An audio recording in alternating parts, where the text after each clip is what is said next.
Greetings everyone, my name is Tony Holowitz, and in this tutorial I want to reiterate how I sort of got to this tutorial idea. So I have a client who has a new employee that's just starting, and she's going to be using Act. And I thought, what is her impression of Act and what does she need to know in the first few looks at Act to make this a good experience for her?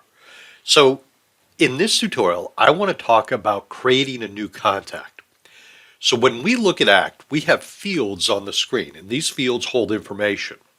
So if you want to enter a new contact, think of it like a business card. Maybe you have a business card and you want to enter that into Act. Well, there's a couple different ways you can do that. First, I typically come up to Contacts and click on New Contact. That's one way. But if you come way over to the right, this blue bar, you can click on the drop down and choose Contact here.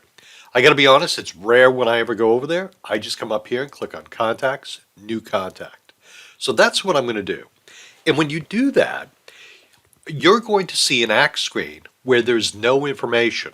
And at this point, you can type in all the contact information you want.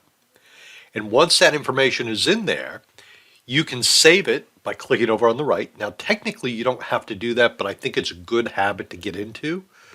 And then once you save it, that contact is in Act. So I'm going to pause the screen and I'm going to create a contact. Okay, so I've entered some information in here, and I just want to point out a couple things. After I typed in Jill Smith and got done typing in Jill Smith, what I did is I hit the tab key to go to the next field. So the tab key will take you from field to field to field. So I've entered the information in. Out of force of habit, I'm going to go up and click on Save. If I had navigated away from Jill Smith, let's say I wanted to do a lookup, it would have saved it automatically. But I think that's a good habit to get into. So now we've created a contact in Act, we've entered a contact, and that's really all there is to it. In my next tutorial, what I'm going to do is I'm going to talk to you a little bit about some of the information you're going to see in Act when you first open it, and talk to you about some different things related to how your company might have modified Act to suit their needs. Thank you very much. Bye now.